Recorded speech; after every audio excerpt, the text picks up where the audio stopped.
Welcome. Today we are doing a deep dive into a topic that's, well, absolutely foundational for success in the fitness business. And this is really for anyone listening, whether you're a gym owner, an operator, maybe a manager, salesperson, even an entrepreneur starting out, or a personal trainer. We're talking about pricing, but not just, picking a number. We're diving into the psychology behind it. Our guide for this deep dive is a fantastic white paper by Jim Thomas. It's titled The Psychology of Pricing, Are You Leaving Money on the Table? Which is quite the question, isn't it? Our mission here is simple. Pull out the key insights, the really important nuggets from this paper. We want you to understand the psychological levers you can pull with pricing and hopefully walk away with some actionable ideas for your own business. Yeah, and it's so important to understand why this matters so much, right from the start. Jim Thomas makes it clear pricing isn't just a number. Not at all. It's a signal, a really powerful one. It shapes how potential members perceive the value you're offering. It affects how they compare you to, well, every other gym or trainer out there. And maybe most critically, it heavily influences their decision to actually sign up or buy. The paper points out a really common trap, just setting your prices based on, say, what the gym down the street charges, or honestly just guessing, what do I think people will pay? Thomas argues pretty strongly that this approach almost guarantees you're leaving money on the table. Thousands, maybe even tens of thousands, every single month. Wow, tens of thousands. That's significant. It really is. Think about the flip side. Pricing done strategically based on this psychology, it can seriously boost your conversion rates. It can make the value you offer feel much higher, improve member retention, how long people stick around, and interestingly, it can even attract a better, more committed type of clientele. It's just a fundamental business lever. And the reality is many fitness pros aren't pulling it effectively, or maybe not even consciously. Okay, so let's unpack that core idea the paper kicks off with, because it really does shift how you think about price. Jim's fundamental point is this. People don't always buy the cheapest thing. Actually, they also don't. Yeah. What they buy is what feels like the smartest decision. Yeah. Or the safest one. Or the one with the most value for them right then and there. Exactly. Which means pricing is inherently emotional. It's not just a cold calculation in the prospect's head. The paper lists several things prospects are weighing up, often subconsciously, like the perceived value, what do they think they're getting? The trust factor. Is there social proof? Do they believe in your brand? How do you stack up against other options they're considering? Is there any urgency? Scarcity? And ultimately, that gut feeling, does this decision feel, safe or smart for my goals? It's a lot going on under the surface. Definitely. So the key takeaway from this first bit is huge. You're not just slapping a price tag on something. You are crafting a value narrative. You're telling a story with your price. A value narrative. I like that. And that narrative needs to line up with everything else, your brand, your facility, how your team interacts. It has to be consistent. So for you listening, this means your price needs to project confidence. It has to reflect professionalism. And maybe most importantly, it needs to signal the potential for real transformation, the results you deliver. If your price feels too low. It could signal desperation. Or maybe that the results aren't that great. Precisely. It can inadvertently suggest you lack confidence or the outcome isn't significant. Your price is a core part of your brand's story. It has to be intentional. Okay, that makes total sense. So pricing is emotional. It tells a story. Where does the paper take us next? This is where it gets really practical, right? The tactics. Yes, this is where we get into specific psychological principles you can actually use. And the first big one is anchoring. Anchoring. Okay, what is that exactly in this context? It's all about setting a reference point in the prospect's mind, usually early on. And the way you use it, according to Jim Thomas, it's simple but powerful. Always show your highest priced offer first. Always the highest first. Why is that? Because that initial high number becomes the anchor. Everything else you present after that gets mentally compared back to that anchor. So subsequent options tend to feel more reasonable, maybe even like a bargain in comparison. Ah, okay. So you set the bar high. Exactly. The paper gives some great gym examples. Let's say you have a super premium VIP membership. Maybe it's $179 a month. It's got all the bells and whistles, towel service, monthly check-ins, special classes, whatever. You present that first. Then you introduce your standard membership, maybe at $109 a month. Suddenly, $109 doesn't look so bad next to $179. Right. Or for programs, like a big transformation package. Same idea. Show the comprehensive, maybe $799 6-week program first. Then reveal a more basic version for, say, $399. The $399 feels much more accessible after seeing $799. Okay, got it. And there was a pro tip about this too, wasn't there? A crucial one. The paper stresses. Never lead with your cheapest option. ever. Why not? Seems counterintuitive, maybe. Because if that low price is the first thing they see, that becomes their mental anchor. Everything else then looks incrementally more expensive compared to that low starting point. It frames the whole conversation differently and not in your favor. That makes sense. You're setting the wrong benchmark. Exactly. And the interesting thing about anchoring is, even if hardly anyone actually buys that super high-end VIP option, Seeing it changes things. yes, just seeing it shifts their perception of the other offers. That $109 standard plan feels like a much smarter, more reasonable choice when anchored against $179, compared to how it might feel if you started by showing a $59 basic plan. It reframes the middle options as better value. Clever. It is, and it highlights how these small psychological nudges can really add up, which brings us nicely to the next tactic, charm pricing. Ah, the .99 prices.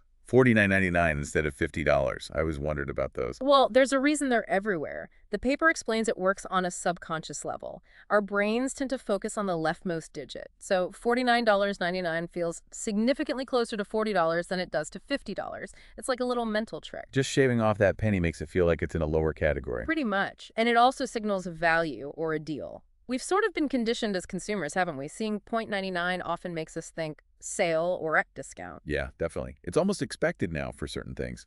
So how did gyms use this? Jim suggests sprinkling it throughout your pricing, that $50 PT session. Try $49.99, your membership tiers. Maybe $69.99, $99.99s, $139.99 instead of round numbers. Even bigger things, like a $300 program fee, could become $297 or $299. Using sevens at the end, too, like $297. Is that the same principle? Similar idea, yeah. It breaks the round number pattern and often feels like a more calculated specific price, sometimes implying a discount has been applied. The key is avoiding the big round numbers that feel, well, less like a deal. Okay, and the paper suggests this actually moves the needle on conversions, even though it's just pennies. That's the claim. Applied consistently, this subtle shift can lead to a noticeable improvement in signups over time. It just makes the price feel a little bit better, a tiny bit more appealing. A small nudge, but potentially impactful when scaled. Interesting. So we've got anchoring high and then using charm pricing for the specific numbers. What's next? Well, moving beyond just the price points themselves, the paper hits on another common mistake Jim sees, offering too few choices. Like just having one membership option. Exactly. Or maybe just two. The problem with that is it forces the prospect into a very binary decision. It's either yes or no. Full stop. Right. There's no room for nuance. No, maybe this other option fits me better. Precisely. It puts a lot of pressure on that one or two options. If neither is a perfect fit, it makes saying no much easier for the prospect. There's no alternative that might still work for them within your gym. So what's the fix the paper recommends? Simple and really effective. Use a 3-tiered membership model. It's kind of a classic structure for a reason. Okay, like a good, better, best sort of thing. Yeah, essentially. The paper gives a standard example, maybe a basic tier, say $59 a month just for access and maybe basic classes. Then a standard tier, maybe $89, adding guest passes, perhaps a fitness assessment. And then a premium tier, $129 perhaps, with all that, plus PT discounts, towel service, priority booking. You get the idea. Okay, 3 clear levels of value and price. What are the benefits Jim points out? Several key ones. First, it obviously appeals to a wider range of people, different budgets, different commitment levels, more potential yeses. Second, this is strategic, it helps steer people towards the most profitable option for you, which often ends up being that middle tier. How does it steer them? Because of the third benefit, context. By having 3 options, the middle one often looks like the smart choice, the balanced one. It's not the bare bones basic, but it's not the potentially overkill premium. It feels just right. The Goldilocks choice. The Goldilocks effect. Not too hot, not too cold. Makes sense. People like feeling they made a sensible, middle-of-the-road choice sometimes. Exactly. And the pro tip connected to this in the paper is not just to have 3 tiers, but to present them visually, like in a comparison table. Side by side. Yeah. And then explicitly highlight the most popular or recommended plan, which strategically you'd make that middle one. People tend to gravitate towards the endorsed or popular option. It feels safer. Okay, that's a powerful setup. Anchoring, charm pricing, 3 tiers. This is starting to build a picture. It is. And it naturally leads to a bigger, more fundamental question the paper tackles. What identity is your pricing actually building for your business? This is what Jim calls price positioning. Price positioning. So the price itself tells people who you are. Absolutely. Your price is sending a loud message to the market. Yeah. Are you the cheapest option around? Are you positioning yourself as the absolute best, the luxury choice, the most results-focused, maybe transformation-focused? Your price needs to align with that identity. You can't say you're premium and charge bargain basement prices. Exactly. It creates cognitive dissonance. The paper stresses you have to consciously decide what identity you want and then price accordingly. Different identities demand different strategies. Cheapest means volume, low prices. Best or transformational requires premium pricing backed up by, undeniable value and proof. And the danger is getting it wrong. Huge danger. The paper warns that the wrong pricing can completely destroy your positioning.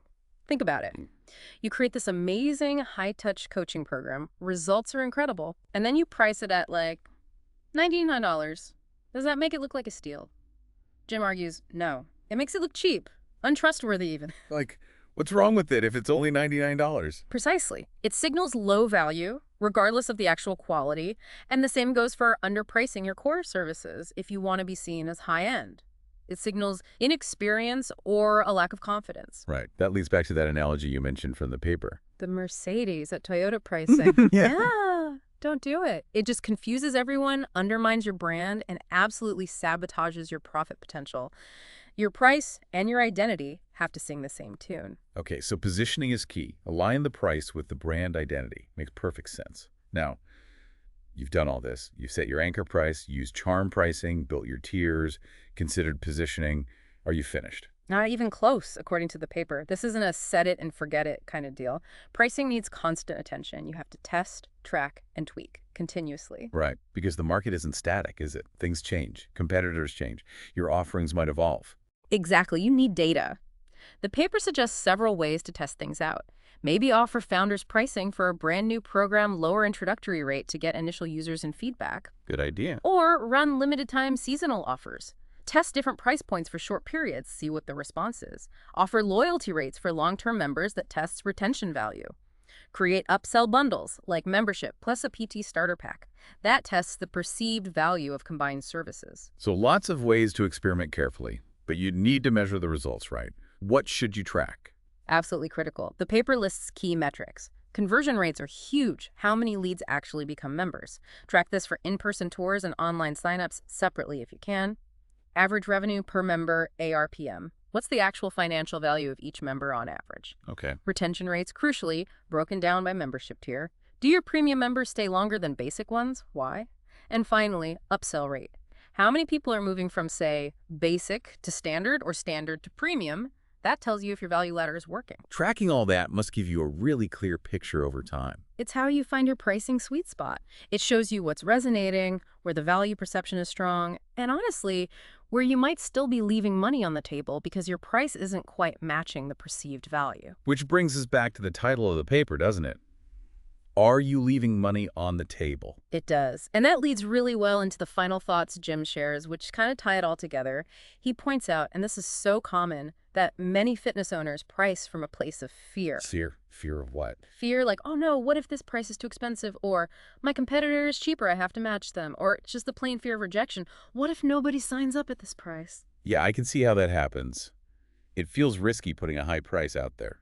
It can feel risky, but that fear often leads to decisions that really undermine the business, the profitability, the positioning, everything we've talked about.